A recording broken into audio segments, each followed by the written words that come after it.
कर्नाटक के कलबुर्गी में बीजेपी का विरोध प्रदर्शन। हुबली मर्डर के विरोध में सड़क पर उतरे बीजेपी कार्यकर्ता। कर्नाटक सरकार के खिलाफ खोला मोर्चा।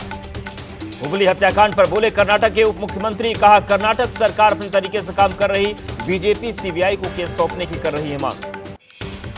हुबली हत्याकांड को लेकर कर्नाटक सरकार पर बरसी बीजेपी। कहा कर्नाटक में कानून व्यवस्था ध्वस्त, आरोपियों को बचा रही है कांग्रेस।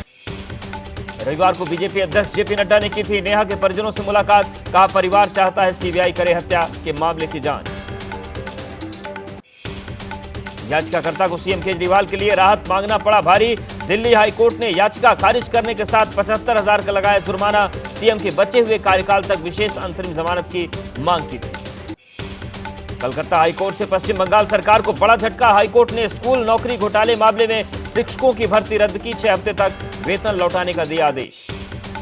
सियाचिन दौरे पर रक्षा मंत्री राजनाथ सिंह दुनिया के सबसे ऊंचे युद्ध क्षेत्र में पहुंचकर जवानों से किया संवाद, बढ़ाया हौसला।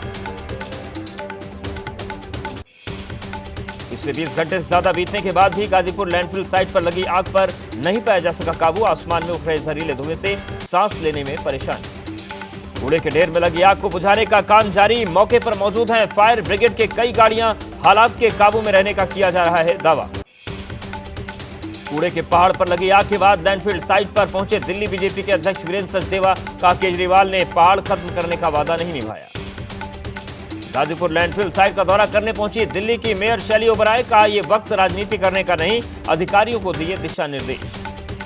गाजीपुर लैंडफिल साइट पर आग के लिए बीजेपी ने दिल्ली सरकार को ठहराया जिम्मेदार। कहा सरकार ने की लापरवाही, कूड़े के ढेर को सिर्फ एमसीडी चुनाव के लिए बनाया था मुद्दा। राजस्थान के झुंझुनू में बिल्डिंग में लगी भीषण आग। आगजनी के बाद अफरा तफरी का माहौल, आग से हुआ भारी नुकसान। नोएडा में सेक्टर 50 इलाके में पार्क में लगी आग। मौके पर कई फायर ब्रिगेड की गाड़ियों ने पहुंचकर आग पर काबू पाया। यूपी के अमरोहा में बिजली के हाई टेंशन तार गिरने से खेत में लगी आग। 5 बीघा में लगी गेहूं की फसल राख हो गई। पंजाब के मुक्तसर साहिब में गेहूं की खड़ी फसल में आग लगने से करीब 70 एकड़ गेहूं की फसल जलकर राख। कड़ी मशक्कत के बाद आग पर काबू पाया। जम्मू कश्मीर में एक्शन में एनआईए आतंकी गतिविधियों में जुड़े मामले में श्रीनगर में 9 ठिकानों पर एनआईए टीम का छापा। सीआरपीएफ और पुलिस छापेमारी में जुटी।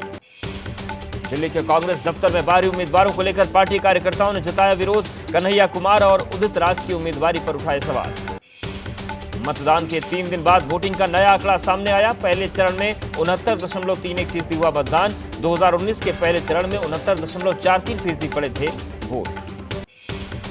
मणिपुर के 11 बूथों पर आज हो रहा है दोबारा मतदान। पहले चरण में हिंसा की वजह से चुनाव आयोग ने रीपोलिंग का लिया था फैसला।